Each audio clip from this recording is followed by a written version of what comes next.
Hello everyone, नमस्ते। तो आपको पता है कि यूपीएचसीएससी का जो जीएस का पेपर है वो 6 यूनिट्स में डिवाइडेड है ना।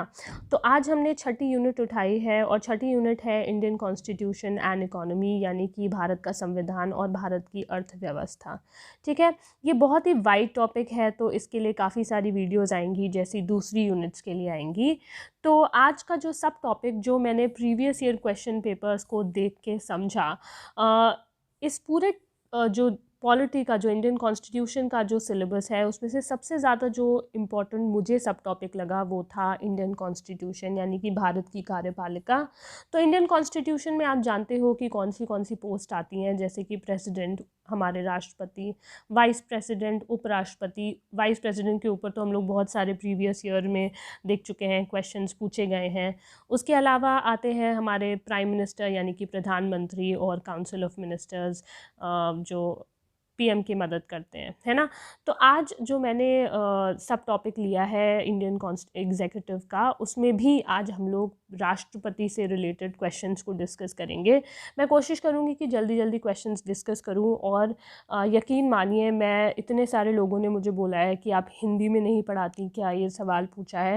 मैं पूरी कोशिश करती हूँ कि हिंदी के ज़्यादा से ज़्यादा शब्द यूज़ करूँ, तो आई होप मैं अच्छा काम कर पा रही हूँ। तो आइए फर्स्ट क्वेश्चन देखते हैं। तो पहला क्वेश्चन है कि election to the office of the president is conducted by, यानी कि जो हमारे राष्ट्रपति का जो चुनाव है वो करवाने वाली जो बॉडी है वो कौन सी है, यानी कि वो करवाने वाली जो ऑर्गेनाइजेशन है वो कौन सी है। ऑप्शंस दिए हैं speaker, prime minister, minister for parliamentary affairs, और डी ऑप्शन है इलेक्शन कमीशन ऑफ इंडिया। तो इसका बहुत ही सरल जवाब है, इसका जवाब है इलेक्शन कमीशन ऑफ इंडिया। तो ये आपको मालूम होना चाहिए कि हमारे जो राष्ट्रपति हैं उनका जो चुनाव करवाती है वो चुनाव करवाती है election commission of India. In fact हमारी भारत की जितनी भी महत्वपूर्ण जो पद हैं उनका जो इलेक्शन करवाया जाता है वो इलेक्शन कमीशन ऑफ इंडिया द्वारा ही करवाया जाता है। जैसे लोकसभा के जो इलेक्शंस होते हैं जिसमें हम लोग अपने रिप्रेजेंटेटिव्स को चुनते हैं, उसका भी जो इलेक्शन होता है वो इलेक्शन कमीशन ऑफ इंडिया करवाती है। इसी तरह से राष्ट्रपति का भी जो इलेक्शन होता है वो इलेक्शन कमीशन ऑफ इंडिया करवाती है। तो आपको ये याद रखना है। तो आप एक काम करो, कमेंट सेक्शन में ये लिखो कि अभी जो प्रेजेंट इलेक्शन कमिश्नर हैं, चीफ इलेक्शन कमिश्नर, आपको पता होगा कि इलेक्शन कमीशन में 3 लोग होते हैं। तो एक होता है चीफ इलेक्शन कमिश्नर और बाकी होते हैं 2 इलेक्शन कमिश्नर्स। तो इनफैक्ट आप तीनों के ही नाम लिखो कि चीफ इलेक्शन कमिश्नर कौन है और इलेक्शन कमिश्नर जो बाकी 2 हैं वो कौन है। ठीक है, नेक्स्ट क्वेश्चन है, in the event of a vacancy in the offices of both the president and vice president of India, the person who performs the duty of the president is। तो ऐसी किसी भी सिचुएशन में अगर दोनों ही हमारे राष्ट्रपति और उपराष्ट्रपति की जो पद हैं अगर वो खाली पड़े हों, तो राष्ट्रपति का जो कार्य है वो कौन करेगा, जो राष्ट्रपति की जो ड्यूटीज़ हैं उनको कौन निभाएगा। तो ये क्वेश्चन बहुत ही ज़्यादा कॉमनली हर एग्ज़ाम में पूछा जाता है, जैसे एनडीए, एसएससी, एससीआर, ये सारी चीज़ों में मैंने देखा है सीडीएस की ये क्वेश्चन बहुत ही कॉमनली पूछा जाता है। तो आपको मालूम होना चाहिए कि अगर प्रेसिडेंट अपना काम नहीं कर पा रहे हैं, किसी वजह से उनकी तबीयत ठीक नहीं है या उनकी मृत्यु हो गई, तो ऐसी सिचुएशन में वाइस प्रेसिडेंट जो होता है, यानी कि हमारे जो उपराष्ट्रपति होते हैं, वो प्रेसिडेंट का कार्य संभालते हैं, है ना। अगर वाइस प्रेसिडेंट की भी पोस्ट खाली है, उनका भी पद अगर खाली है, तो ऐसी सिचुएशन में जो नेक्स्ट पर्सन होते हैं वो चीफ जस्टिस ऑफ इंडिया है, यानी कि सुप्रीम कोर्ट के जो चीफ जस्टिस हैं वो प्रेसिडेंट का, यानी राष्ट्रपति के जितनी भी रिस्पॉन्सिबिलिटीज़ होते हैं उनको पूरा करते हैं। ठीक है, तो इसका आंसर हो जाएगा चीफ जस्टिस ऑफ इंडिया। ठीक है, तो अभी आप मुझे ये बताओ कि अभी अभी नए चीफ जस्टिस को चुना गया है, तो नए चीफ जस्टिस भारत के कौन बनेंगे, उसका आप उनके नाम लिखिए। तो ये आपका काम है, आपको कमेंट सेक्शन में लिखना ही लिखना है। नेक्स्ट क्वेश्चन है कि the president of India enjoys emergency powers. तो आपको मालूम है कि जो हमारे प्रेसिडेंट होते हैं आपातकालीन सिचुएशंस में वो उनको कुछ पावर्स मिल जाती हैं। हमारे यहाँ कॉन्स्टिट्यूशन में 3 ऐसी सिचुएशंस दी हुई हैं जो अनुच्छेद हैं, जैसे कि आर्टिकल 352 है, आर्टिकल 356 है, ये भी बहुत ज़्यादा इंपॉर्टेंट है, ये भी आपको याद रखना चाहिए, और आर्टिकल 360 है। ये 3 सिचुएशंस हैं जब प्रेसिडेंट जो हमारे राष्ट्रपति हैं वो उनको इमरजेंसी पावर्स मिल जाती हैं। वो मतलब उनके पास जितनी भी पावर्स होती हैं वो ऐसी सिचुएशंस में और भी ज़्यादा बढ़ जाती हैं। जैसे 360 आर्टिकल जो है ये फाइनेंशियल इमरजेंसी से रिलेटेड है।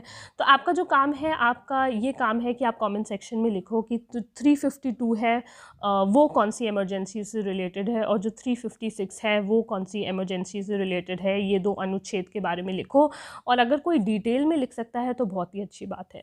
तो क्वेश्चन यही पूछ रहा था कि जो राष्ट्रपति है वो कौन सी कितनी ऐसी सिचुएशंस हैं जहाँ पे ये इमरजेंसी पावर्स उनको मिल जाती हैं। तो ऐसी 3 टाइप्स की इमरजेंसी हैं। अभी मैंने आपको बताया कि आर्टिकल 352, आर्टिकल 356 और आर्टिकल 360।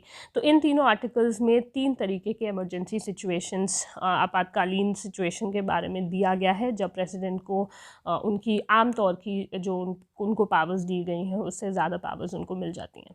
ठीक है, नेक्स्ट क्वेश्चन है, how many times the president of India can seek re election to the post to his post. ठीक है, तो बेसिकली ये पूछ रहे हैं कि जो हमारे राष्ट्रपति हैं उनका कितनी बार पुनर्निर्वाचन हो सकता है ना। तो पुनर्निर्वाचन मतलब एक बार, जैसे ये भी इम्पोर्टेंट क्वेश्चन है कि राष्ट्रपति को आमतौर पर कितने साल का उनका टेन्योर होता है। तो आपको ये पता है कि राष्ट्रपति जो होता है उनका एक टेन्योर 5 साल का होता है ना। तो यानी कि जो राष्ट्रपति होते हैं, जैसे अभी रामनाथ कोविंद हैं, तो उनका जो टेन्योर है वो 5 साल का है। उनका 5 साल जब ख़त्म हो जाएंगे तो दोबारा से राष्ट्रपति के इलेक्शंस कराए जाएंगे, है ना। तो इसमें ये बोला जा रहा है कि अगर प्रेसिडेंट ने अपना एक टेन्योर यानी कि अपना एक कार्यकाल 5 साल का पूरा कर लिया तो क्या वो दोबारा से री इलेक्ट हो सकता है। जैसे कि यूएसए का जो राष्ट्रपति होता है वो सिर्फ 2 बार इलेक्ट हो सकता है। आपको पता होगा कि जैसे कि डोनाल्ड ट्रंप थे, ठीक है, अभी वो इलेक्शन हार गए, पर बाई चांस अगर वो इलेक्शन जीत जाते तो वो उनका सेकेंड टेन्योर होता है ना। तो ये टेन्योर पूरा करने के बाद वो तीसरी बार प्रेसिडेंट नहीं बन सकते थे। तो ये आपको समझना होगा कि राष्ट्रपति जो अमेरिका के होते हैं वो सिर्फ 2 बार प्रेसिडेंट बन सकते हैं। तो क्वेश्चन यही पूछ रहा है कि हमारे जो भारत का राष्ट्रपति है वो कितनी बार पुनर्निर्वाचित किया जा सकता है। तो इसका आंसर है एनी नंबर ऑफ टाइम्स, यानी कि ऐसी कोई भी लिमिट नहीं है राष्ट्रपति कितनी बार बार राष्ट्रपति बन सकता है। तो हमारे इंडिया का जो संविधान है उसके हिसाब से हमारे यहाँ जो भी राष्ट्रपति होंगे वो कितनी बार भी प्रेसिडेंट बन सकते हैं।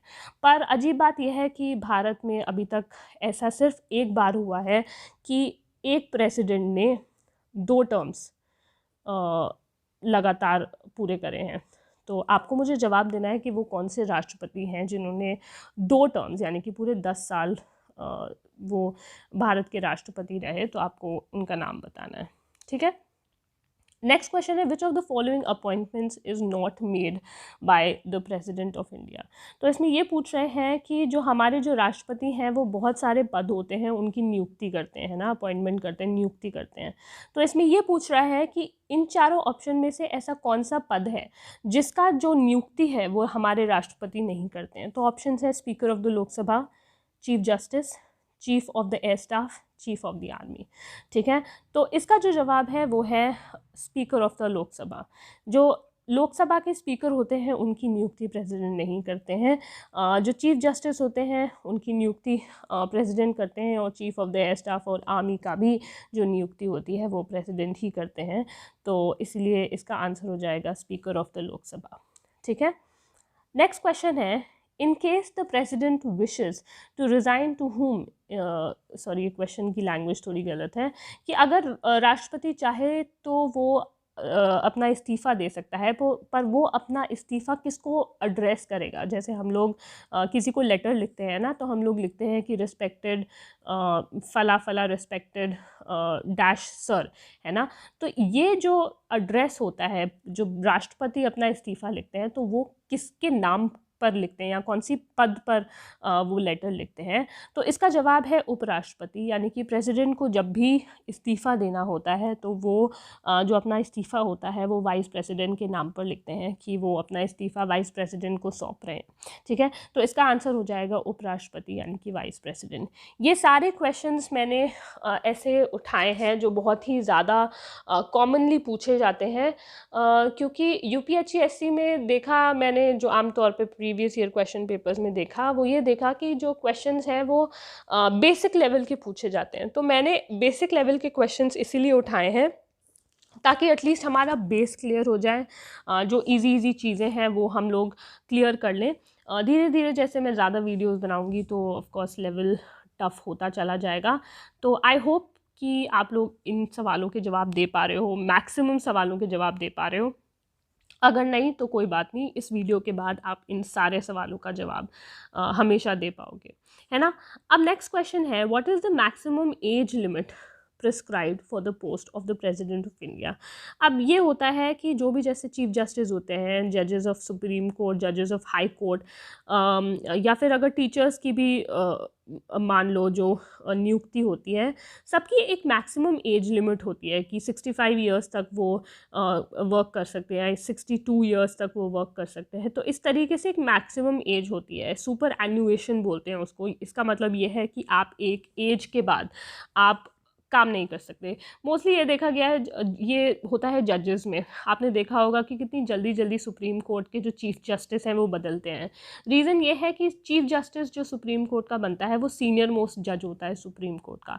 तो जब तक वो उस ओहदे तक पहुंचते हैं, जब तक उनका टाइम आता है चीफ जस्टिस बनने का, तब तक वो जो मैक्सिमम एज लिमिट होती है वो पार कर जाते हैं। इस वजह से जो हमारे चीफ जस्टिस हैं वो बहुत जल्दी जल्दी चेंज होते हैं।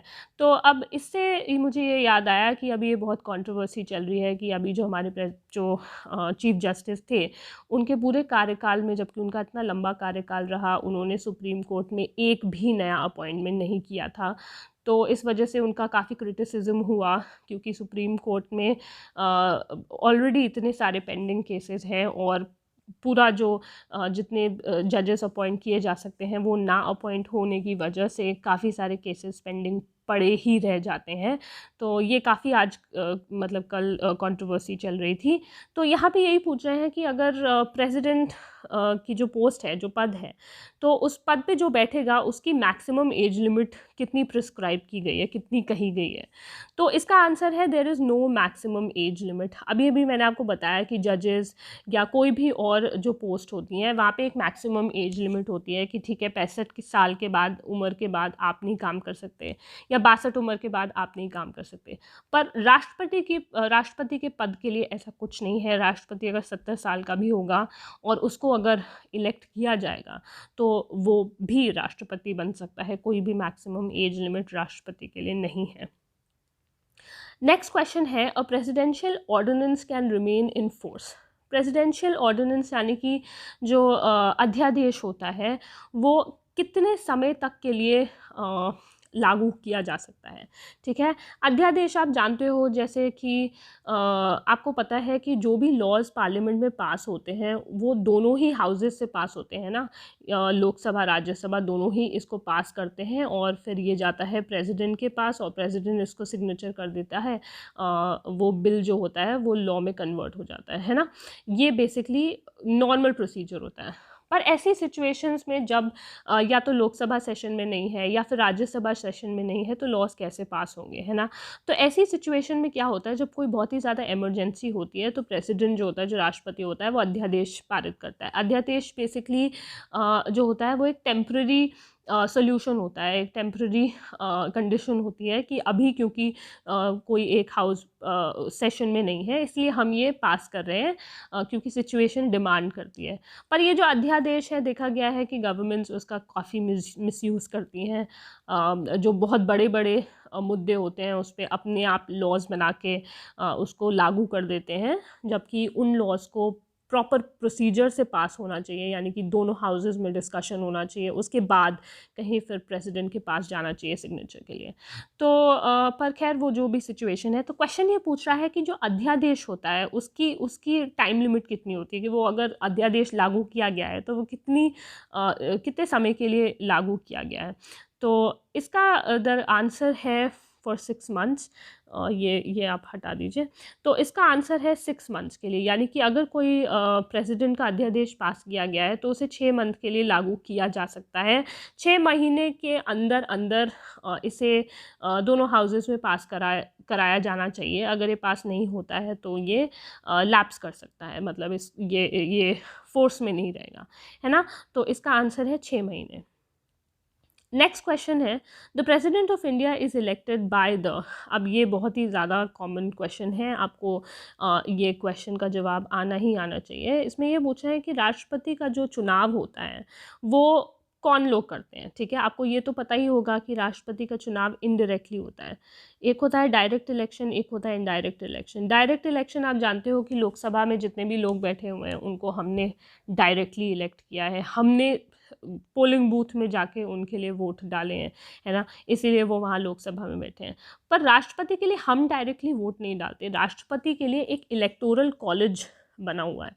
इलेक्टोरल कॉलेज जो होता है वो बेसिकली ऐसे लोगों से बना होता है जिनको राइट है एक पर्टिकुलर पद का निर्वाचन, उसके लिए जो सही इंसान होगा उसको चुनने का। तो इलेक्टोरल कॉलेज यानी कि निर्वाचक मंडल, है ना। तो यही पूछ रहे हैं कि प्रेसिडेंट का इलेक्शन के लिए जो निर्वाचक मंडल होता है, जो इलेक्टोरल कॉलेज होता है, उसमें कौन कौन से लोग होते हैं। तो इसका सही आंसर हो जाएगा डी। सॉरी, ये नीचे होना चाहिए था। इसका आंसर डी हो जाएगा। आंसर है electoral college consisting of elected members of both houses of the parliament. यानी कि आपको पता है कि पार्लियामेंट में 2 हाउसेज होते हैं, एक तो अपर हाउस होता है राज्यसभा, एक लोअर हाउस होता है लोकसभा, ठीक है। तो दोनों हाउसेज के जो मेंबर्स होते हैं वो प्रेसिडेंट के इलेक्शन में पार्टिसिपेट करते हैं। उसके अलावा जो स्टेट असेंबलीज होती हैं वो लोग भी इसमें पार्टिसिपेट करते हैं। तो स्टेट में भी आपको पता है एक अपर हाउस होता है, एक लोअर हाउस होता है। तो अपर हाउस जो होता है वो होता है लेजिस्लेटिव काउंसिल, है ना। सॉरी, मुझे इसकी हिंदी नहीं मालूम। जो दूसरा होता है वो होता है लेजिस्लेटिव असेंबली, है ना। हिंदी में ऑफ कोर्स इसको याद आ गया, विधान परिषद और विधानसभा बोलते हैं, है ना। तो विधानसभा के जो मेंबर्स होते हैं वो लोग प्रेसिडेंट के इलेक्शन में पार्टिसिपेट करते हैं, पर विधान परिषद के लोग यानी कि लेजिस्लेटिव काउंसिल के लोग पार्टिसिपेट नहीं करते हैं। अब आप लोग मुझे कमेंट सेक्शन में बताओ कि हमारी जो यूटीज़ हैं उसमें से ऐसी कौन सी यूटीज़ हैं जिनके पास अपनी लोकल असेंबलीज, है ना।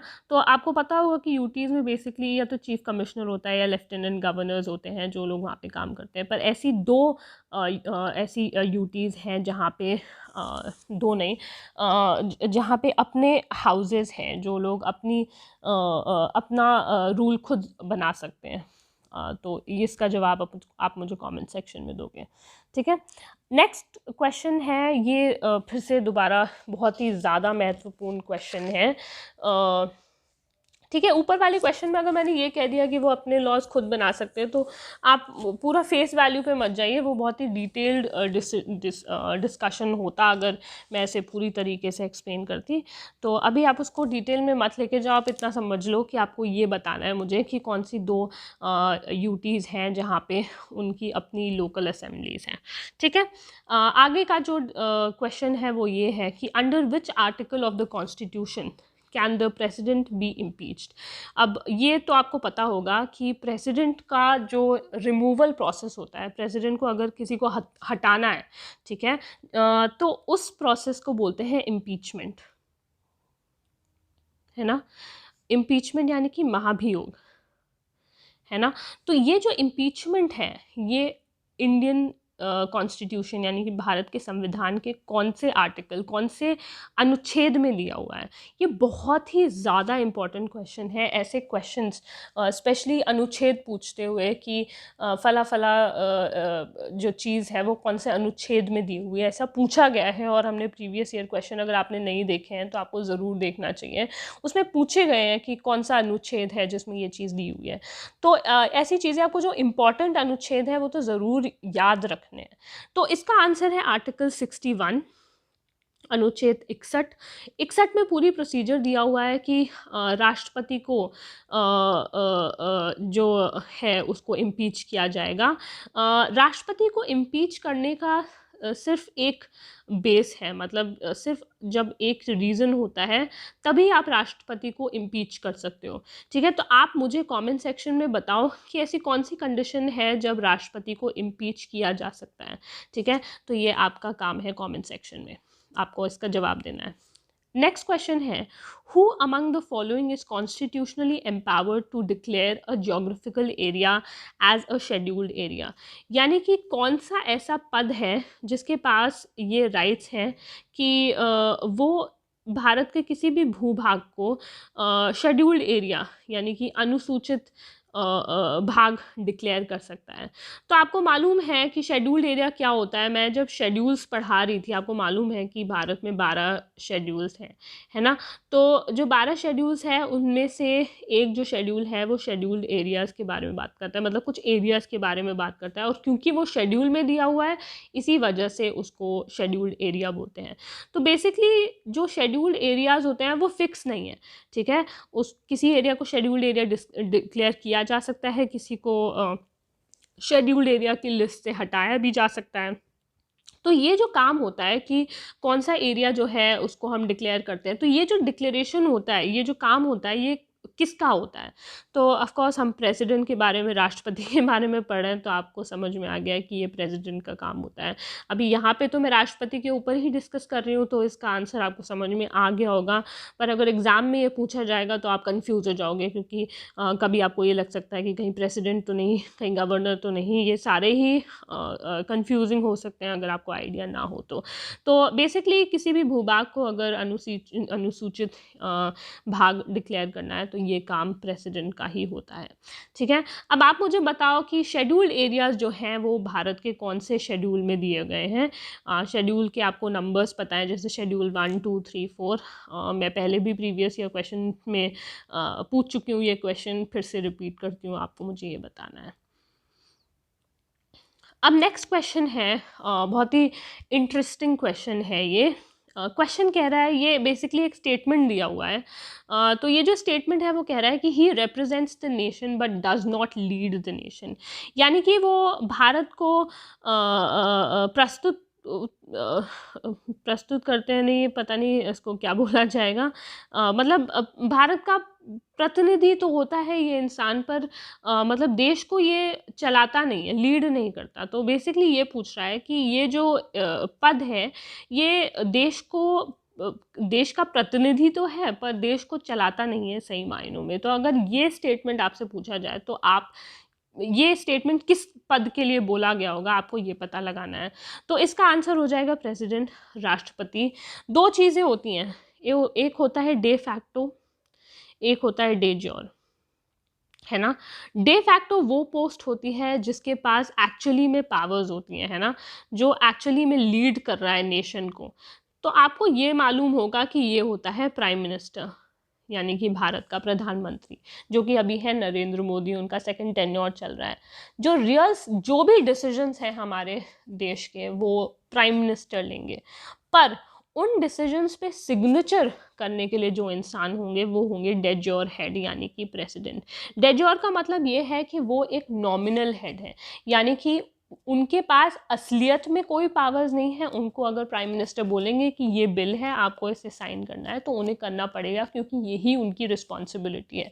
ठीक है, तो एक तरीके से वो इंडिया के फर्स्ट सिटीजन तो हैं, इंडिया के भारत के सबसे ज़्यादा महत्वपूर्ण सिटीजन हैं, पर उनके पास फिर भी सही मायनों में पावर्स नहीं है, इसलिए उनके बारे में बोला गया है कि ही रिप्रेजेंट्स द नेशन, यानी कि वो देश का नेतृत्व करते हैं,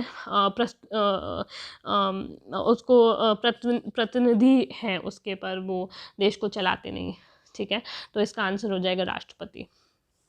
नेक्स्ट क्वेश्चन है, which one of the following has the power to initiate the motion of impeachment. तो इसमें अभी हमने इम्पीचमेंट का देखा कि इम्पीचमेंट जो है वो आर्टिकल 61 में दिया हुआ है, ठीक है। तो अब इसमें बोल रहा है कि ऐसे कौन सी पावर है, ऐसा कौन सा पद है जो ये जो इम्पीचमेंट का जो प्रोसेस है जो महाभियोग का जो पूरा जो प्रोसेस है जो स्टार्ट होता है वो कौन करता है, ठीक है। तो इसका आंसर है both the houses of the parliament, ठीक है। तो ऐसा है कि बहुत सारे मायनों में जो लोकसभा होता है वो राज्यसभा से ज़्यादा इम्पॉर्टेंट होता है, क्योंकि लोकसभा में हमारे द्वारा डायरेक्टली इलेक्टेड लोग गए, हमने उनको डायरेक्टली इलेक्ट किया है, इसीलिए लोकसभा ज़्यादा महत्वपूर्ण होता है, क्योंकि लोकसभा के पास मनी बिल के ऊपर पूरी तरीके से उनके मोनोपोली होती है। एक क्वेश्चन हमने प्रीवियस ईयर क्वेश्चन में पूछा भी गया था कि राज्यसभा और लोकसभा में जो उनकी जो पावर्स होती हैं वो किन किन चीज़ों में इक्वल होती हैं, है ना। ये क्वेश्चन मैंने पूछा था, अगर आपको याद हो तो आप जवाब देना कि अगर आपसे पूछा जाए कि ऐसे कौन से मुद्दे हैं जिसमें लोकसभा और राज्यसभा इक्वल होते हैं पावर्स में, जबकि मैंने आपको बताया कि लोकसभा राज्यसभा से ज़्यादा इम्पॉर्टेंट और राज्यसभा से ज़्यादा वो होता है, पावरफुल होता है। तो ऐसे कुछ मुद्दे हैं जिसमें ऐसा नहीं है, लोकसभा और राज्यसभा दोनों ही इक्वल पावर्स होती हैं उनके पास। उनमें से एक चीज़ है इम्पीचमेंट ऑफ द प्रेसिडेंट, ठीक है। यानी कि जो राष्ट्रपति का जो महाभियोग है, अगर उसका जो प्रस्ताव जाना है तो वो लोकसभा में भी उठ सकता है, वो राज्यसभा में भी उठ सकता है। तो अगर राज्यसभा में उठेगा प्रस्ताव, तो अगर राज्यसभा से उसको पारित कर दिया जाता है, उसको पास कर दिया जाता है, तो वो फिर लोकसभा में जाता है। अगर लोकसभा में पारित हो जाता है पहले, तो वो फिर राज्यसभा में जाता है। यानी दोनों ही हाउसेस में ये प्रोसीजर शुरू हो सकता है, इसीलिए इसका आंसर हो जाएगा both the houses of parliament. दोनों ही हाउसेस जो हैं वो इक्वली पावरफुल हैं जो हमारे राष्ट्रपति हैं उनका महाभियोग करने के लिए, ठीक है। तो इसका आंसर हो जाएगा both the houses of the parliament. अब आप मुझे कमेंट सेक्शन में ये बताओ कि ये जो इम्पीचमेंट टर्म है ये प्रेसिडेंट के लिए भी यूज़ होता है, पर ये एक किसी और पोस्ट के लिए भी यूज़ होता है। तो आप मुझे बताओ कि कौन सा ऐसा पद है जिसके लिए प्रेसिडेंट के अलावा इम्पीचमेंट शब्द यूज़ किया गया है भारत के संविधान में, ठीक है। नेक्स्ट क्वेश्चन है which one of the following is not a constitutional prerogative of president of India. अब ये पूछ रहे हैं कि इनमें से कौन सा भारत के राष्ट्रपति का संवैधानिक अधिकार नहीं है, ठीक है। यानी कि जो हमारे राष्ट्रपति हैं उनको संविधान में कुछ अधिकार दिए हुए हैं, ठीक है। तो इसमें से कौन सा अधिकार नहीं है, तो देखिए शुरू से बात करते हैं। इसमें बोल रहे हैं कि रिटर्निंग एन ऑर्डिनरी बिल, अगर ऑर्डिनरी बिल है, ठीक है, कोई साधारण बिल है, तो उसको जो राष्ट्रपति हैं, जैसे लोकसभा ने और राज्यसभा ने एक कोई बिल पास कर दिया, ऑर्डिनरी बिल, साधारण बिल पास कर दिया, और फिर वो प्रेसिडेंट के पास गया, तो प्रेसिडेंट के पास पावर है कि वो उस बिल को साइन ना करके दोबारा उसको हाउस के पास भेजने की, तुम एक बार दोबारा देख लो, मुझे ये बिल ठीक नहीं लग रहा, कुछ चेंजेस कर सकते हो तो करो, है ना। तो इस तरीके से ये जो पावर है ये राष्ट्रपति के पास है। थर्ड वाला जो दिया है डिसॉल्विंग द लोकसभा, अब लोकसभा का जब कार्यकाल खत्म हो जाता है या उसका सेशन खत्म हो जाता है, तो ये राष्ट्रपति की पावर है कि वो लोकसभा को डिसॉल्व कर सकता है, ठीक है। तो डिसॉल्व करना मतलब पूरी तरीके से उसका खंडन में ख्याल से खंडन बोलते हैं, वो कर सकता है। तो ये पावर भी राष्ट्रपति के पास है। नेक्स्ट है appointing the president, prime minister. Of course अगर हमारे जो नए प्रधानमंत्री जब बनते हैं तो उनको ओथ कौन दिलाता है, आपने देखा होगा नरेंद्र मोदी को जो ओथ है वो जो अभी जो इलेक्शन हुए थे 2019 में उसमें रामनाथ कोविंद ने दिलाई थी, है ना। तो obviously appointment of the prime minister also is done by the राष्ट्रपति यानी कि प्रेसिडेंट। तो ये जो है returning a finance bill for reconsideration, जो फाइनेंस बिल होते हैं वो राष्ट्रपति वापस नहीं कर सकते। तो ये आंसर हो जाएगा इस क्वेश्चन का। तो आपको ये याद रखना है कि फाइनेंस बिल में राष्ट्रपति के पास कोई पावर्स नहीं है। नेक्स्ट क्वेश्चन है who holds the power to appoint the nominees from Anglo Indian community in Lok Sabha. आपको पता होगा कि लोकसभा में एंग्लो इंडियन कम्युनिटी के कुछ लोगों को जो राष्ट्रपति होता है वो नॉमिनेट करता है। अच्छा, मैंने आंसर ही बता दिया। तो जो राष्ट्रपति होता है उसके पास पावर्स होती हैं कि लोकसभा में अगर एंग्लो इंडियन कम्युनिटी से जो लोग हैं उनकी उनकी जो संख्या है वो कम है, तो ऐसे में राष्ट्रपति उनको नॉमिनेट कर सकता है। आप मुझे बताओ कि वो कौन सा नंबर है, मतलब कितने लोगों को, कितने एंग्लो इंडियन लोगों को राष्ट्रपति नॉमिनेट कर सकता है लोकसभा में। उसी तरीके से आप मुझे कमेंट सेक्शन में ये भी बताओ कि अगर राज्यसभा है तो राज्यसभा में प्रधानमंत्री कितने लोगों को नॉमिनेट कर सकता है। तो ये दो आपको चीज़ें बतानी है। लोकसभा में एंग्लो इंडियन कम्युनिटी से लोगों को नॉमिनेट करता है राष्ट्रपति, तो वो कितने जने होते हैं, और राज्यसभा में भी अगर राष्ट्रपति नॉमिनेट करता है तो वो कितने जने हैं, ये आप कमेंट सेक्शन में बताइए। नेक्स्ट क्वेश्चन है, recommendations to the president of India on specific union state fiscal relations are made by। अब बेसिकली ये होता है कि जो टैक्सेस से या जिस भी तरह से भारत के पास जितनी कमाई होती है उसको यूनियन यानी कि जो सेंटर है और स्टेट के बीच में बांटा जाता है। अब वो 50-50 बांटा जाएगा या 60-40 बांटा जाएगा, ये जो चीज़ होती है ये डिसाइड करने वाली बॉडी कौन है, मतलब उसका जो सजेशन है वो कौन देता है। रिकमेंडेशन मतलब कि क्या जो कितनी रेशियो में बांटा जाएगा, ये जो सजेशन है ये कौन सी बॉडी देती है, तो ये देती है फाइनेंस कमीशन। ठीक है, हमारा जो फाइनेंस कमीशन, ये वित्त मंत्री नहीं देते हैं, रिजर्व बैंक ऑफ इंडिया नहीं देते हैं, ये प्लानिंग कमीशन तो अब खैर रहा ही नहीं, अब इसकी जगह नीति आयोग बन चुका है ना, तो ये नहीं देता है, ये फाइनेंस कमीशन सजेस्ट करते हैं। तो अभी आपको मुझे कमेंट सेक्शन में ये बताना है कि अभी का जो प्रेजेंट फाइनेंस कमीशन है वो कौन से नंबर का है। ठीक है, कौन से नंबर का फाइनेंस कमीशन है, और इसके जो अभी जो फाइनेंस कमीशन के जो हेड हैं वो कौन है। तो ये दो सवाल के जवाब भी आप दो। ठीक है, मैंने देखा है कि बहुत सारे लोग हैं, व्यूअर्स हैं, जो हमेशा रेगुलरली आंसर करते हैं।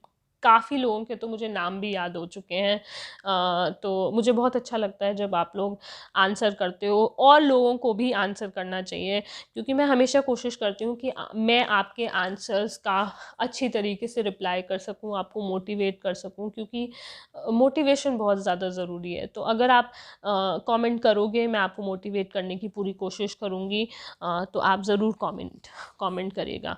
उसके अलावा एक चीज़ और जो मुझे बोलनी है कि हमारी टेस्ट सीरीज़ ऑलरेडी चल रही है जीएस की। अगर आप टेस्ट सीरीज़ को अवेल करना चाहते हो तो आप कांटेक्ट कर सकते हो, या तो आप हमें मेल कर सकते हो, मेल आईडी डिस्क्रिप्शन बॉक्स में दी हुई है, या फिर आप इंस्टाग्राम पे इंक्वायरी भेज सकते हो, आपको पूरी डिटेल्स वहाँ पे मिल जाएंगी। नेक्स्ट क्वेश्चन है, the vacancy of the office of the president of India must be filled with in. तो अब ये बोल रहे हैं कि अगर कभी ऐसा हो कि राष्ट्रपति का जो पद है वो खाली हो गया है, ठीक है, या तो राष्ट्रपति की, भगवान ना करे, पर अगर राष्ट्रपति की मृत्यु हो गई है या राष्ट्रपति की हेल्थ ठीक नहीं है, तो ऐसी जो सिचुएशन में कौन होगा जो राष्ट्रपति का, ये तो आपको पता ही ऑलरेडी, वाइस प्रेसिडेंट होगा, है ना। पर ये पूछ रहे हैं कि राष्ट्रपति की पद को कितनी समय में, अब जब वैकेंसी हो गई है, जब खाली हो गया है, रिक्ति हो गई है, तो रिक्ति से हमें अपने ही एग्ज़ाम्स की याद आ जाती है कि इतनी रिक्तियाँ निकली हैं यूपीएससी असिस्टेंट प्रोफेसर में। खैर, अगर प्रेसिडेंट का जो पद है, जो राष्ट्रपति का जो पद है, उसमें रिक्त हो जाता है किसी भी वजह से, तो वो रिक्ति कितने समय में उसको भर दी जानी चाहिए। तो इसका जवाब भी है 6 मंथ्स। जैसे कि ऑर्डिनेंस जो अध्यादेश था उसकी भी लाइफ जो होती है वो जो मैक्सिमम होती है, वो आप जो अगर यूपीएससी की प्रिपरेशन कर रहे होंगे तो उनको पता होगा 6 मंथ्स 6 वीक्स होती है, पर वैसे देखा जाए जो कॉन्स्टिट्यूशन में दिया हुआ है वो 6 मंथ्स है। तो वैसे ही जो प्रेसिडेंट की भी वैकेंसी होती है, राष्ट्रपति के पद की भी जो वैकेंसी होती है, उसे 6 महीने में भर दिया जाना चाहिए। ठीक है, तो ये ज़रूरी है। तो आप मुझे कमेंट सेक्शन में बताइए कि ऐसे कोई राष्ट्रपति हैं क्या जिनका निधन जब वो पद पे थे राष्ट्रपति के तब हुआ। तो आप मुझे बताइए कि ऐसे कौन से राष्ट्रपति थे जिनकी मृत्यु उनके मतलब वो अपना कार्यकाल पूरा भी नहीं कर पाए थे, उससे पहले हो गई। ठीक है, नेक्स्ट क्वेश्चन है, who has the right to seek opinion, advisory opinion of Supreme Court of India on any question of law। तो क्वेश्चन ये पूछ रहा है कि कौन सा ऐसा पद है जो सुप्रीम कोर्ट से, जो हमारा सबसे बड़ा जो जस्टिस कोर्ट है, वो उससे सलाह मांग सकता है। तो ये ऑफ कोर्स पावर्स हमें पता है, हम प्रेसिडेंट के बारे में पढ़ रहे हैं, तो इसका आंसर राष्ट्रपति ही होगा। तो राष्ट्रपति को अगर कॉन्स्टिट्यूशन से रिलेटेड या किसी भी क्वेश्चन ऑफ लॉ से रिलेटेड अगर कोई डाउट है, उन्हें नहीं समझ में आ रहा, उनको सजेशन चाहिए, तो वो सुप्रीम कोर्ट से सजेशन मांग सकते हैं। आपको ये याद रखना है कि सुप्रीम कोर्ट बाध्य नहीं है जवाब देने के लिए। वो अगर चाहे तो जवाब सलाह देने से मना भी कर सकता है, पर प्रेसिडेंट उनसे सलाह मांग सकते हैं, तो ये प्रेसिडेंट की राइट है। अब जो सवाल मैं आपसे पूछने वाली हूँ वो बहुत ही ज़्यादा इम्पोर्टेंट सवाल है। आपको मुझे आंसर करना है कि ये जो चीज़ है जो हमने अभी डिस्कस करी, ये भारत के कौन से आर्टिकल यानी भारत के कौन से अनुच्छेद में दी हुई है। ये राष्ट्रपति सुप्रीम कोर्ट से यानी कि जो राष्ट्रपति हैं वो सबसे बड़े न्यायालय से सलाह मांग सकते हैं, तो ये कौन से अनुच्छेद में दिया हुआ है, ठीक है। तो ये आपको मुझे कमेंट सेक्शन में बताना है। तो आज मालूम नहीं हमने कितने क्वेश्चंस डिस्कस करे, मेरे ख्याल से हमने 15-16 क्वेश्चंस तो शायद ज़्यादा ही डिस्कस कर ही लिए होंगे। आज मैं पूरे दिन ट्रैवल कर रही थी, आज मैंने 11 घंटे ट्रैवल किया है, उसके बाद मैंने ये वीडियो बनाई क्योंकि आप लोग इतना मोटिवेट करते हैं कमेंट करके, तो मुझे लगा कि मुझे वीडियो आज भी बनानी चाहिए, तो मैंने बनाई। मैंने कोशिश करी है कि मैं बहुत सारे हिंदी इस्तेमाल करूं। आई होप कि मैं सक्सेसफुल थी क्योंकि मैं जेन्युइनली सच में बहुत ज़्यादा कोशिश कर रही हूँ कि आप लोगों की कोई भी अगर नीड है, कोई भी आपकी ज़रूरत है, तो मैं उसको पूरा कर सकूँ। तो आज के लिए बस इतना ही। मैं वीडियोस लाती रहूँगी, आप लोग ऐसे ही क्वेश्चंस देखते रहिए, और इस वीडियो का जो PDF है उसका लिंक मैं डिस्क्रिप्शन बॉक्स में दे दूँगी, नहीं तो आप टेलीग्राम से जाके उसका PDF डाउनलोड कर सकते हो, ठीक है। So until next time, take care, bye bye.